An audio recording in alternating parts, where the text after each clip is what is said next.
오늘 말씀 성도님들 다 아시는 아주 유명한 말씀이리라 생각합니다. 다들 아시는 내용이겠지만 짧게 다시 한번 이 내용을 말씀을 드리면요. 지금 예수님이 어떤 상황이냐면 예루살렘으로 들어가시는 길입니다.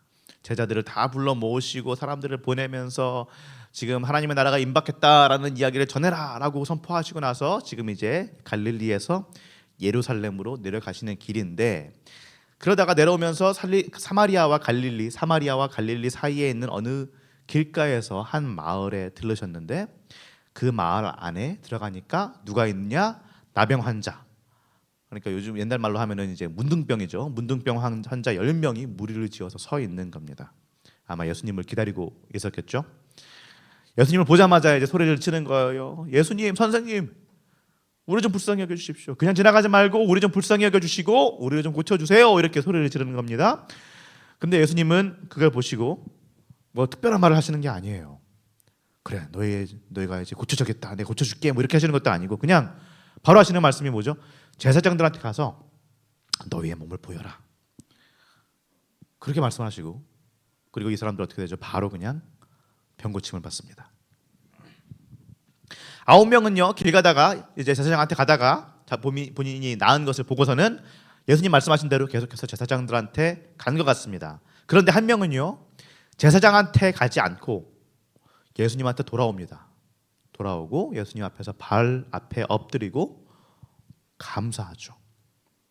그리고 마지막에 그 사람은 예수님께서 말씀하시는 게 너는 구원을 받았다, 뭐 이렇게 말씀하셨다, 뭐 이런 이야기예요. 복잡한 이야기가 아닙니다. 굉장히 그냥 보면은 쉬운 이야기 같아요. 병 걸린 사람들이 고침을 받았는데 한 명만 감사했고, 그 감사한 한 사람이 병에서만 고침받은 것이 아니라 구원까지 받았다, 뭐 이런 그런 이야기 같습니다. 그래서 보통은 우리가 이 말씀 볼 때 16절에서 19절 내용에 집중하게 되죠. 왜 10명이 치유받았는데 왜 한 명만 돌아왔냐, 이 질문을 하게 돼요. 그런 이야기를 많이 들어보셨을 겁니다. 1990년에 찰스 브라운이라는 사람이, 이 사람은 신학자도 아니고 그냥 뭐 기업 운영하는 사람인데, 이 사람이 기고한 글에 이렇게 적어놨다고 해요. 9명이 왜 안 돌아왔냐, 왜 한 명만 돌아왔냐, 이래서 그렇답니다. 한 명은 진짜 고쳐졌는지 확인하려고 기다리고 있었고요. 또 한 명은 나병이 나중에 다시 돌아올는지는 않을는지, 그래서 지금 보려고 어떻게 되지 그러고 불안해하면서 기다리고 있었고요. 또 한 명은 아이고 나중에 가서 감사하지 뭐, 그렇게 생각을 했고요. 또 한 명은 처음부터 난 나병이 아니었겠지, 나병이 아니니까 낫지, 이렇게 생각을 했고, 또 한 명은 아이고 날 때가 됐었나 보네, 충분히 오래 알았으니까 날 때가 됐지, 이렇게 생각했고요. 또 한 명은 제사장들한테 가가지고 제사장들한테 영광을 돌린 겁니다. 그리고 또 한 명은 예수가 아니고 뭔가 다른 요인이 있었겠지, 무엇이었을까, 어떤 요인이 나를 낫게 했을까, 이렇게 생각했고요. 또 한 명은 예수가 특별해서가 아니라 예수 같은 랍비면 누구든지 고칠 수 있을 거야 라고 생각을 했고, 마지막 한 명, 9번째는 벌써부터 좀 좋아지고 있는 것 같았는데 예수가 숟가락을 얹었구나, 뭐 이렇게 생각했다라고 합니다.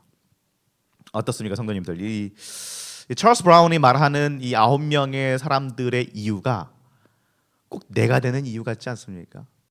하나님께서는 분명히 우리와 항상 함께 하시면서 지금도 삶의 모든 부분에서 여러 가지 기적들을 일으키시고 계시고 내 삶 안에서 역사하고 계시는데, 진짠가? 의심하거나 원래 해결될 일이었겠지 라고 생각하거나, 계속해서 하나님이 일하시지만 우리는 계속해서 하나님의 일하심을 보려고 하는 것이 아니라 다른 곳으로 눈을 돌리고 하나님을 마주하지 않는 것, 감사할 줄 모르는 것, 그것이 우리가 아닙니까? 그러니까 우리 하나님 앞에 감사해야 됩니다. 이런 식의 이야기, 이런 식의 설교들을 많이 아마 들어보셨지 않을까 싶습니다. 그런데 이 말씀을 잘 한번 들여다보면은요, 그렇게 다른 9명처럼 감사하지 않고 그냥 그럴 것이 아니고 감사해야 된다, 예수님께서 하시는 것, 하나님께서 하시는 걸 바라보고 감사해라 라고만 하고 넘어가기에는 사실 이 말씀이 좀 석연치 않은 부분들이 꽤 있습니다. 뭔가 이야기를 자세히 들여다보면은요, 뭔가 아구가 안 맞는 부분들이 있어요. 우리가 한번 같이 보는데요, 이 나병이라는 병을 먼저 한번 보면은요, 나병 뭐 다 아시겠지만 참 심각한 병입니다. 헬라어로 하면 레프라라고 하는데 이 병이 사실은 우리가 알고 있는 문둥병, 나병인 것은 꼭 그런 것만은 아니었어요. 이 당시 사람들이 문둥병이 뭔지 나병이 뭔지 확실하게 아는 것도 아니었고요. 그냥 뭔가 전염이 되는 피부병 이런 것들을 다 레프라, 그러니까 나병이라고 불렀습니다. 그런데 이게 나병처럼 뭐 손가락 발가락이 떨어지고 정말로 심각하니 많이 이게 문제가 아니고요. 중요한 건 뭐냐면 이 병의 문제점은 뭐냐면은 전염성입니다. 전염성이고 전염이 돼서 걸리면 어떻게 돼요? 눈에 보여요. 보면은 눈에 띈다는 겁니다. 이것 때문에 나병 환자들은요 보통 사람들과 함께 살 수 없었습니다. 눈에 보이거든요. 그리고 그 더러운 것이 그 악한 것이 그 병이 나한테 옮을 수 있거든요. 그러니까 이 사람들은 마을에서 내어 쫓김을 당했습니다. 마을 밖에서 그들끼리 살아야 됐고요. 혹시라도 마을에 들러야 할 그런 일이 있으면은 종을 치면서 부정하다. 뭐가 부정하다는 거예요? 내가 부정하다는 거예요. 내가. 그렇게 소리를 질러야지 살 수 있었습니다. 한마디로 왕따죠. 사람들이 받아주지 않는 사회에서 추방된 사람들입니다. 나병 환자라는 이유만으로 사회적 낙인이 쾅 찍혀서 절대로 거기서 구제받을 수 없는 더러운 사람, 악한 사람, 저주받은 사람들이 바로 나병 환자였습니다. 구약의 세계관에서 지금 이 당시 그러니까 지금 이스라엘 사람 유대인들이 가지고 있는 그 세계관 속에서 뭔가 잘못하지 않았는데 진짜 중대한 죄를 저지르지 않았는데 이런 병을 걸릴 리는 없어요. 나병 걸린 사람은 뭐예요? 죄인입니다. 나쁜 사람이에요. 저주받은 사람이에요. 보면 그렇거든요. 구약을 보면은요. 모세의 누나 미리암도 하나님 말씀 거역하니까 어떻게 됐어요? 나병을 걸립니다. 유다 왕 아사랴 하나님이 분명히 산당을 제거하라 그랬는데 제거하지 않았죠? 그래서 어떻게 됐어요? 나병에 걸립니다. 우시야 제사장도 아닌데 향로를 붙잡고서는 거기다가 제사를 지내려고 그러죠? 그러니까 어떻게 되죠? 나병에 걸립니다. 그러니까 구약 성경을 보면은 나병이라는 건 뭐예요? 하나님의 저주예요. 잘못하면은 걸리는 병입니다. 버림받았다는 거예요. 이게 얼마나 무서운 거냐면요. 하나님이 버렸다라는 것도 두렵지만 하나님이 버렸으니까 우리도 너를 버린다. 사회가 공동체가 너희를 버린다. 이게 정말 무서운 거거든요. 나병의 권위자인 폴 브랜드라는 분이 계십니다. 의사인데 2003년에 이제 돌아가셨지만 굉장히 이제 많은 일들을 하신 나병에 관련해서 많은 일들을 하신 분이에요.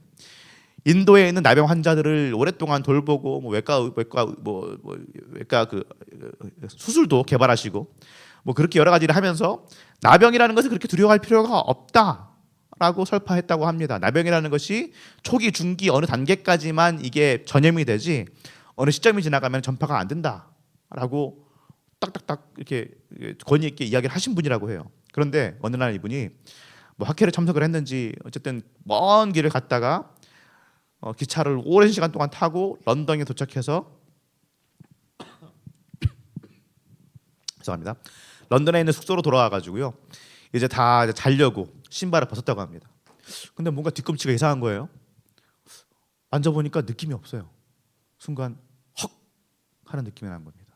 그래서 오핀을 가져다가 자기 발꿈치를 찔러봤는데 느낌이 없는 거예요. 심장이 쿵 하고 내려앉죠.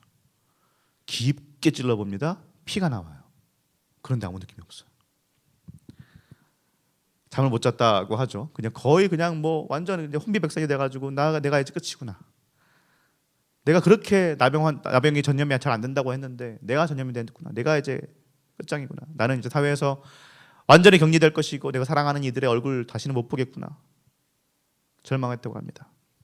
그러니까 나병이 걸려가지고 피부가 썩고 아프고 뭐 가렵겠네, 뭐 죽겠네 이런 걱정이 드는 게 아니고 격리될 것, 사회로부터 격리될 것, 쫓겨날 것, 인간다운 삶을 살지 못할 것 이게 걱정이 됐다는 거예요. 뭐 그렇게 해서 이제 몸부림치다가 깜빡 잠이 들고 아침 해를 보면서 이제 일어나서 한 번 더 이제 핀을 가져다가 했는데 어떻게 됐을까요? 아! 하고 이제 소리를 지르면서 너무 오랫동안 서 있고 그래가지고 이제 다리가 그냥 감각이 없어졌었던 거다. 예, 뭐 그런 이야기가 있었습니다. 어쨌든 이 이야기가 우리한테 전해주는 것이 뭐냐면은요, 이 나병이라는 것, 특히나 이런 나병이라는 병보다도 이 병이 주는 이 스티그마, 이 낫긴이라는 게 무서운 건 뭐냐면 육신의 고통이 때문이 아니고 내가 몸이 아픈 게 무서운 게 아니고 내 병 때문에 내 문제 때문에 사회의 주변부로 확 밀려나 버리는 것, 더 이상 사람 취급 못 받는 것, 이게 무섭다라는 겁니다. 인간이 어떤 존재입니까? 단수로 개인으로 존재하는 게 아닙니다. 기본적으로 적어도 성경적 세계관을 보면은요, 인간은 관계 중심적으로 만들어졌습니다. 하나님도 보십시오. 하나님도 어떤 분이십니까? 혼자신 분입니까? 아니요. 공동체로 존재하시는 분입니다. 성부, 성자, 성령. 처음부터 삼위일체로 존재하시는 분. 그 안에 공동체로서 존재하시는 분이 바로 하나님입니다. 그리고 우리가 하나님의 형상을 따라 만들어졌다면 그 말은 뭐예요? 우리도 공동체로 지음받았습니다. 나라는 개인으로 지어진 게 아니에요. 가장 기본 단위가 뭐냐? 나가 아니고 우리입니다. 남자와 창세기 1장 27절 보면 나오죠. 남자와 여자로 만들어졌다. 공동체로 만들어졌다라는 말이에요. 그런데 나병이 걸렸다는 건 뭐예요? 이 공동체에서 탈락한다는 말입니다. 이제 혼자가 된다는 말이고, 다른 말로 하면 사람 취급 못 받게 됐다 라는 말이죠. 요즘으로 따지면 뭐 이런 겁니다. 꼭 나병이 아닐지라도 우리가 운연중에 사람 취급하지 않는 그런 부류의 사람들이 있죠. 알코올 중독자라든지 노숙자라든지 뭔가 육신의 병이든지 마음의 병이든지 어떤 이유에서 간에 사회에서부터 탈락해서 주변부로 밀려난 사람들. 그런데 예수님, 이런 사람들, 완전 밀려난 사람들, 인간 취급 못 받는 사람들, 나병 환자들 보고 어떻게 하십니까? 아까도 말씀드렸지만 나병 환자들은 마을에 들어오면 안 됩니다. 그런데 지금 마을 안으로 들어와서 예수님께 소리치고 있어요. 정말 용기를 낸 거죠. 그런데 사실은 그러면 안 되는 거니까 정상적인 유대인이면은 이 사람들 보면서 머리를 흔들면서 아니면 소리 지르면서 야 나가! 너 여기 왜 있어? 왜 몰려 있어? 나가! 그러던가 자리를 피하던가 그럴 텐데 예수님은 뭐라고 하십니까? 뭔가 참 보통의 예수님의 모습하고는 조금 달라요. 우리 14절 말씀 한번 같이 읽어보겠습니다. 보시고 이르시되 가서 제사장들에게 너희 몸을 보이라 하셨더니 그들이 가다가 깨끗함을 받은지라. 아니, 다른 방법들이 있지 않습니까? 다른 예수님이 병 고친 장면들을 보면은요, 여러 가지 하세요. 뭐 몸에 손을 대시기도 하시고, 내가 뭐 병이 나았다라고 말씀하기도 하시고, 여러 가지 그런 것들을 하시는데 여기서는 그냥 밑도 끝도 없이 뭐라고 해요? 제사장들한테 몸을 보여라 라고 말씀하십니다. 왜 그럴까요? 나병이라는 병의 그 핵심을 잘 아시는 거죠, 예수님은. 나병 환자라는 이 사회적 낙인이라는 것이 육신의 고통보다 훨씬 더 무서운 거라는 거 예수님은 알고 계시는 겁니다. 아까 말씀드렸듯이 나병이라고 해서 꼭 문둥병, 정말 뭐 이게 다 떨어지는 그런 병이 아닐 수 있어요. 사실은 실질적으로는 그렇게 심각한 병이 아닐 수도 있습니다. 이 당시 나병이라는 그 개념은. 그런데 눈에 보이는 전염되는 병이라는 것 때문에 사회로부터 낙오되어지는 이 사람들이 어떻게 하라는 거예요? 제사장한테 가서 몸을 보이고 율법에 따라서 완치됐다라는 것을 확증을 받으라는 말이에요. 그래서 어떻게 하라는 거예요? 그동안 병 때문에 못 들어갔던 그 보통 사람들 사는 사회, 그 공동체 속으로 다시 들어가라는 겁니다. 기회를 주시는 거예요. 인간 취급 못 받고 홀로 그냥 신음소리도 못 내면서 끙끙 앓고 있던 거기서 일어나서 사람처럼 살아라. 이제 공동체로 돌아가라는 그런 배려입니다. 예전에 제가 이제 신도원 다닐 때 수원에서 이제 노숙자 사역하시는 한 이제 목사님과 그분의 이제 사역처를 만나 뵌 적이 있습니다. 뭐 이제 그 노숙자 쉘터라고 하죠. 그런 걸 운영하시면서 이제 주변 노숙자들 식사 챙겨주시고 하시는 분이었는데 몇십 년 동안 하신 분이에요. 제가 그분한테 물었어요. 근데 그분이 참 놀라웠던 게 그분하고 이제 부목사님 뭐 한 두어 번 하고 일하시는데 정말 인상이 너무 구김이 없고 너무 뭔가 그러니까 막 행복하다라는 거 말하면은 좀 뭐 오버할 수 있겠지만 그냥 재밌게 막 하시더라고요. 그걸 몇십 년 동안 하셨는데. 그래서 물었습니다. 목사님, 노숙자 사역을 이렇게 오래 하셨는데 그동안 뭔가 열매를 보셨습니까? 노숙자 생활을 접고서 사회로 다시 돌아간 사람들이 그런 비율이 얼마나 됩니까? 물었더니만 그 목사님 말씀하시는 게 비율이라고 말할 게 없다 라는 거예요. 그만큼 돌아가는 사람이 별로 없다는 거예요.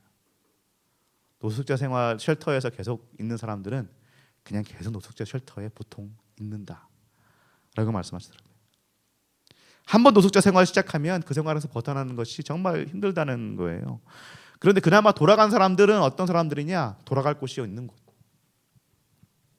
자기를 받아주는 사람들이 남아있는 그런 사람들. 가족이 있고 친구가 있고 그러면 뭔가 동기부여가 되고 그래서 가능성이 있는데, 그런데 돌아갈 곳이 없으면 자신을 받아줄 공동체가 어디 있는지를 알지 못하면 그마저도 힘들다라는 거예요.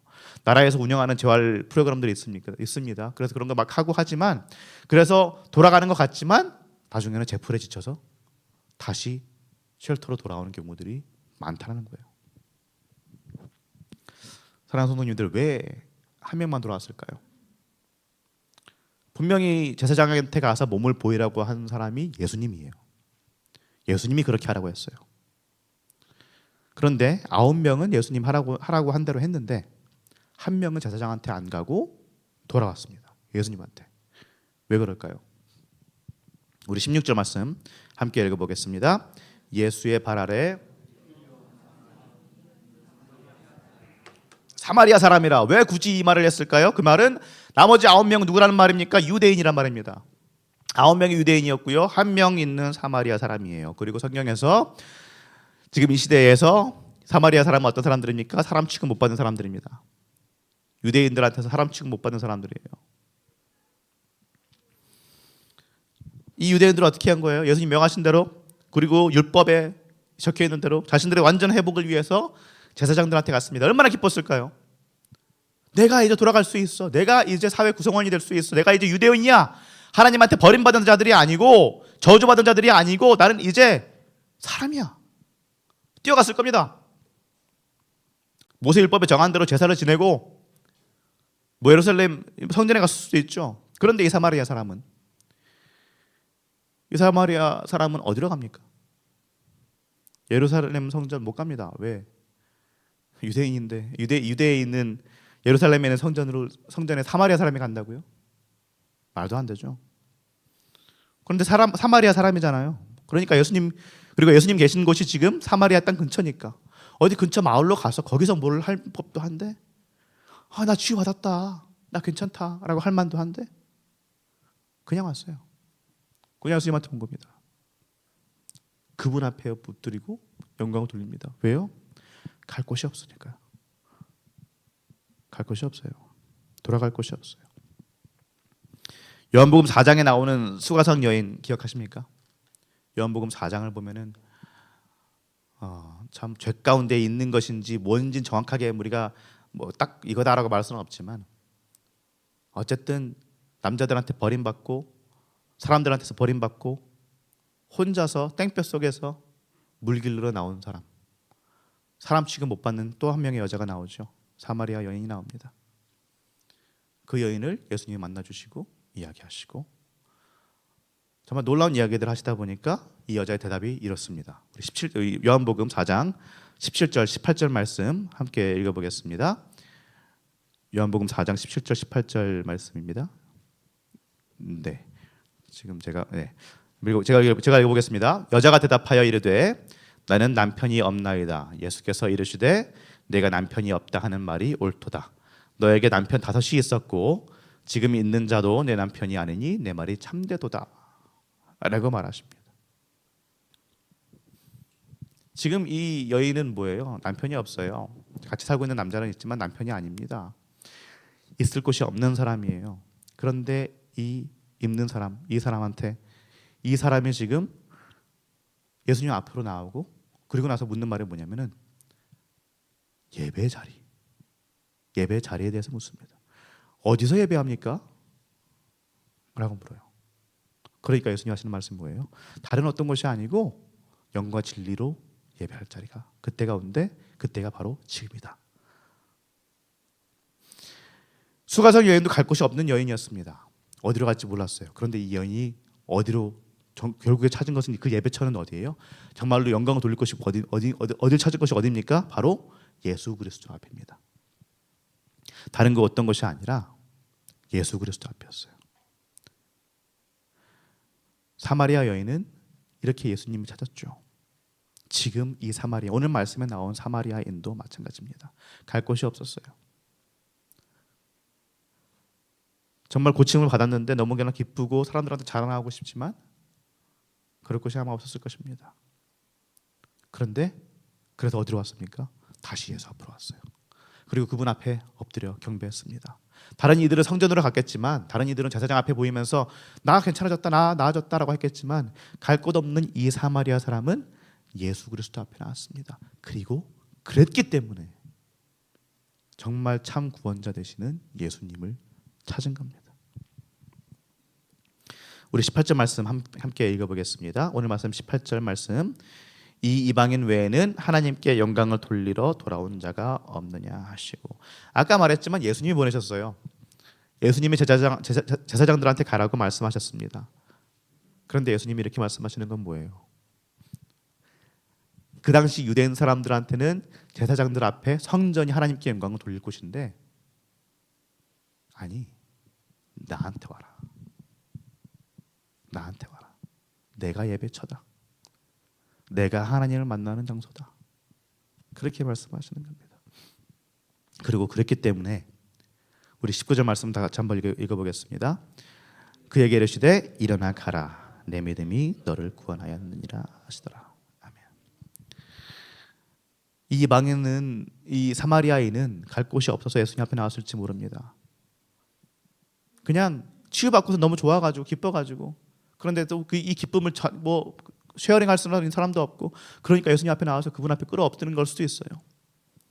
그런데 그랬기 때문에 예수님이 이들을 받으시고 그냥 병을 고친 것만이 아니라 하나님 나라의 그 구원을 선사하시는 겁니다.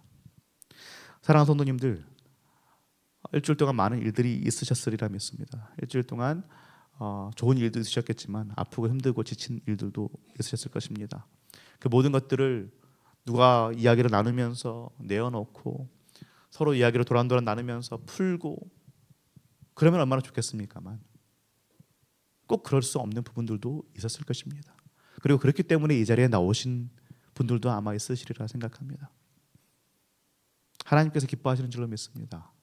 내가 갈 곳이 없다고 할지라도, 내가 도움을 구할 곳이 없다고 할지라도, 내가 지금 있는 그 자리, 어떻게 보면 사람 취급도 받지 못하는 것 같고, 어떻게 보면 정말 공동체에서 밀려나 있는 것 같고, 내가 지금 어디로 가야 하는지 알지 못하는 그런 자리에 있다고 할지라도 예수 앞에 나온다면 그것이 응답의 자리이고 정답의 자리인 줄로 믿습니다. 그리고 우리가 그렇게 예수 앞에 나왔으니 지금 이 자리에 예수의 얼굴을 구하려고 나왔으니까요. 지금 저 밖에서 갈 곳이 없다고 할지라도 그것 때문에 절망할 필요가 없는 줄로 믿습니다. 유대인들 그렇게 고침받고 사회 제사장들 앞에 가서 땅땅땅 확증을 받고 사회에 들어가는 건 다 좋습니다. 다 좋은 일이죠. 그런데 그것보다 오히려 더 좋은 것은 내가 사회로부터 인정받지 못하고 내가 돌아갈 것이 없다고 할지라도 단 하나 돌아갈 곳 예수 그리스도가 있다면, 그분 앞에 나온다면, 그렇다면 그것으로 족한 줄로 믿습니다. 아니, 족한 정도가 아니라 그것이 우리에게 있어서 최고의 상인 줄로 믿습니다. 그러니 사랑하는 성도님들, 갈 곳 없는 것 같을 때, 어렵고 지치고 힘들고 하소연할 사람 아무도 없는 것 같을 때 예수님 앞으로 나오시기 바랍니다. 그분께서는 들어주실 것입니다. 그분께서 응답하실 것입니다. 지금 이 자리에 나와 있는 성도님들 한 분 한 분, 지금 그렇게 이 자리에 우리와 함께 하시며 우리의 기도를 들으시는 우리의